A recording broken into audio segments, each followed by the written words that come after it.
Bonjour à tous. Dans quelques jours aura lieu un sommet important, celui de l'OTAN en Lituanie. Il est très important aussi pour Zelensky, ce sommet. Il veut y obtenir des choses officielles, on va y revenir. Il a des gages à montrer. Il y a une pression sur lui dans la contre-offensive qui patine, qui ne fonctionne pas. Et donc la période est dangereuse. C'est l'heure de toutes les provocations possibles de la part de Zelensky, peut-être avec complicité des plus fous furieux de l'OTAN ou du camp atlantiste américain en tout cas, qui veulent l'escalade. Et ce serait effectivement, s'il y a une provocation, peut-être autour de la centrale nucléaire de Zaporizhzhia, on va y revenir aussi, ce serait l'escalade vers la Troisième Guerre mondiale.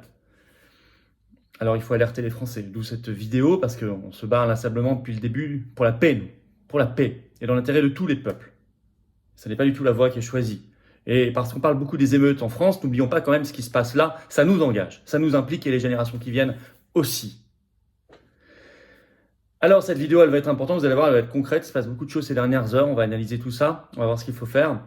Partagez-la, n'hésitez pas, merci. N'hésitez pas à vous abonner à cette chaîne YouTube, vous cliquez sur s'abonner en dessous, c'est instantané et gratuit. Merci à ceux qui vont le faire, à ceux qui l'ont fait, vous comprenez que plus vous êtes abonnés, plus les vidéos automatiquement vont être recommandées et vont devenir virales, et c'est important. Et c'est important, merci d'avance. Profitez-en pour appuyer sur la petite cloche à côté une fois que vous êtes abonné, comme ça vous êtes notifié dès qu'il y a une vidéo ou un direct sur cette chaîne. Justement un direct. Il y a 2 rendez-vous ici. Un direct ce vendredi 7 juillet à 19h sur cette chaîne. Soyez là. Je prends toutes vos questions en direct. On regarde toute l'actualité nationale et mondiale, la plus brûlante, la plus intéressante, ensemble. 19h. Soyez au rendez-vous. Préparez vos questions. Ramenez du monde. Et puis, autre rendez-vous, la très grande manif nationale pour le Frexit ce samedi 8 juillet à Paris. Rendez-vous 14h, Paris d'Enfer, Rochereau. Cortège national avec nos drapeaux français. Manif parfaitement sécurisé. Tout le monde vient. Et ça va être un très grand moment pour le Frexit, une première. Liberté, souveraineté. C'est pas sans lien avec le chaos qu'on vit, et bien au contraire. Quand on est dépossédé par l'oligarchie, vous savez que c'est la division et le chaos. Les émeutes et tout le reste. Je vous attends très nombreux ce samedi. Nous avons lancé une pétition nationale contre la censure sur les réseaux sociaux. Le projet macronise de couper Internet. Il surfe sur les émeutes pour couper Internet.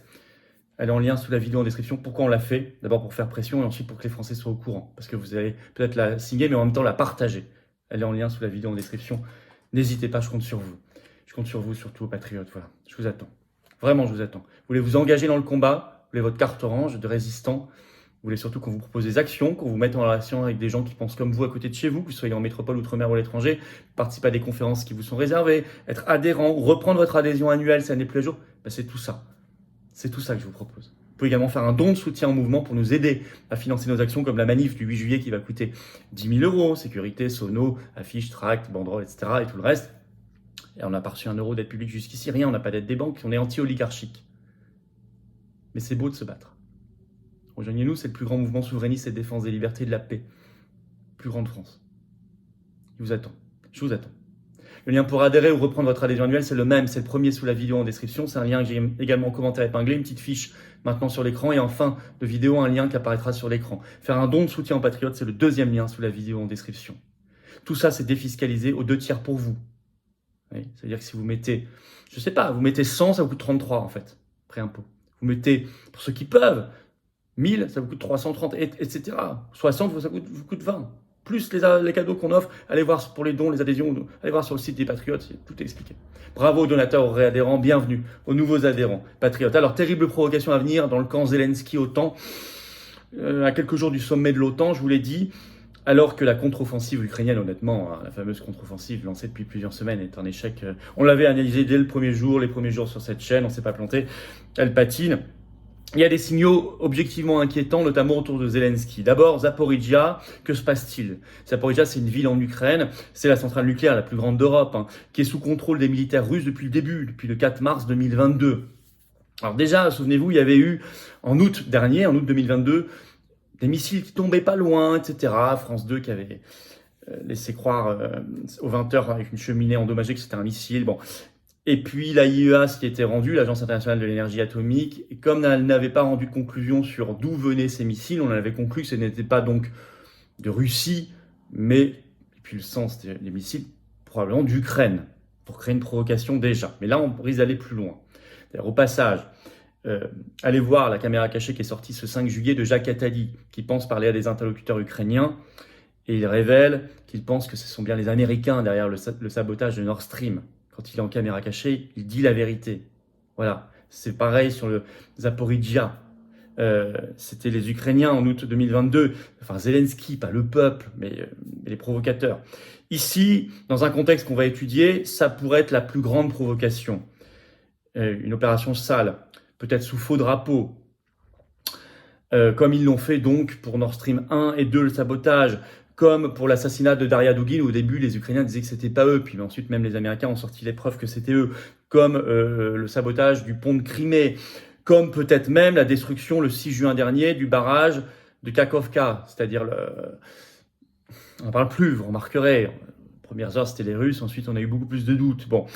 Et en effet, ce 4 juillet, l'armée ukrainienne a mis en garde contre, je cite, la préparation possible d'une provocation sur le territoire de la centrale de Zaporijjia dans un avenir proche, avec, je cite, toujours des objets similaires à des engins explosifs sur le toit extérieur des réacteurs 3 et 4 pour, je cite, donner l'impression de bombardement depuis le côté ukrainien.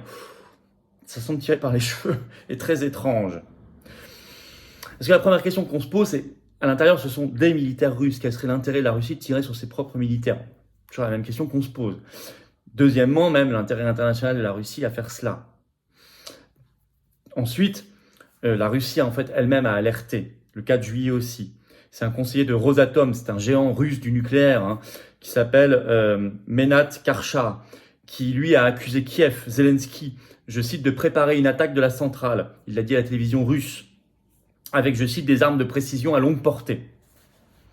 Tout ça est rapporté, par exemple, dans un article du Monde du 4 juillet.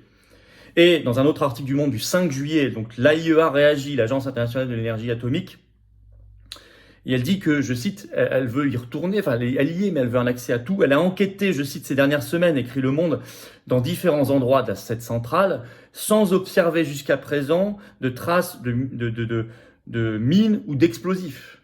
Rien vu, elle. Alors elle demande là accès total au toit des réacteurs 3 et 4 pour vraiment vérifier. Mais ça sent bizarre, cette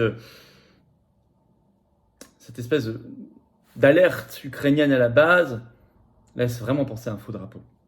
Alors surtout, il faut voir dans quel contexte ça se passe tout ça. Et c'est ça, le contexte c'est clair tout ça. D'abord, je vous l'ai dit, la contre-offensive ukrainienne est un échec. Et donc Zelensky a besoin de trouver d'autres diversions. Notamment parce qu'il a besoin d'armes occidentales. Et donc, il doit avoir des prétextes ou des arguments pour en récupérer. Notamment, il pourrait se présenter comme une grande victime, pour qu'on lui envoie beaucoup plus d'armes et d'argent que prévu. C'est assez criant d'ailleurs, ce besoin d'armes, dans une interview que le plus haut général ukrainien, donc Valery Zaluzny, a donné au Washington Post ce 30 juin. Le titre, le plus haut général ukrainien veut des obus, des avions et de la patience. Et il reconnaît lui-même, je le cite, la contre-offensive ukrainienne dans l'est et le sud du pays a commencé plus lentement que prévu. Mais il précise, sans être entièrement approvisionné, ces plans ne sont pas du tout réalisables. Donc, donnez-nous des armes ou on va perdre. Et donc, il a besoin d'arguments de prétexte. Je vais vous lire un extrait explicite quand même de cet entretien dans le Washington Post. Washington Post écrit: la question qui pèse sur lui tous les jours, quand les partenaires occidentaux de l'Ukraine fourniront-ils les armes dont il a besoin, en particulier plus de munitions et les F-16, les avions de combat? Et comment peut-on s'attendre à ce qu'ils fassent le travail sans eux? Même il demande formation et troupes sur place. Ça, c'est l'engrenage de la Troisième Guerre mondiale. Alors, par ailleurs, on est à quelques jours, c'est pour ça que la période est chaude, là, du sommet de l'OTAN à Vilnius, en Lituanie, c'est les 11 et 12 juillet prochains. Il est important, ce sommet. Pour plusieurs acteurs, il est important pour le secrétaire général de l'OTAN, son numéro 1, Jens Stoltenberg, qui vient d'être reconduit 1 an de plus. Et il doit montrer donc quelque chose, il doit prouver quelque chose. Donc il a peut-être besoin, lui, d'un événement aussi. Et Zelensky, c'est très important pour lui parce qu'il l'a confirmé, il l'a dit ce 2 juillet, c'est rapporté notamment par Euronews, le 2 juillet. Lui, à ce moment-là, il veut recevoir, je cite, une invitation à rejoindre l'OTAN lors du sommet de Vilnius. Lui, il veut que ce soit officialisé à ce moment-là. Donc il doit donner quelque chose, il doit donner des gages. Je vais vous lire ce qu'il a dit exactement dans Euronews. Nous avons besoin d'un signal très clair et intelligible lors du sommet de Vilnius, selon lequel l'Ukraine peut devenir un membre à part entière de l'OTAN après la guerre. a souligné à cet égard le président ukrainien devant les journalistes. Cette invitation à l'alliance est la première étape très concrète qui serait très importante pour nous. Donc pour lui, c'est un rendez-vous crucial. Et d'ailleurs, il est en mode séduction. Ça, c'est l'Express qui le met dans un article du 5 juillet. Je cite un extrait de l'article, écoutez.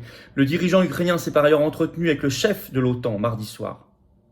Au cours d'une autre conversation téléphonique, Zelensky a félicité Jens Stoltenberg pour sa reconduction à la tête de l'Alliance. Il a également profité de cet appel pour saluer les efforts personnels du dirigeant norvégien. J'ai remercié Jens Stoltenberg pour ses efforts personnels pour soutenir les aspirations euro-atlantistes de l'Ukraine, a indiqué Zelensky, précisant avoir bon espoir que notre coopération continuera de porter ses fruits. Donc il a besoin de quelque chose, il a besoin peut-être d'un événement là maintenant. Et d'ailleurs, il y a un gouvernement qui alerte.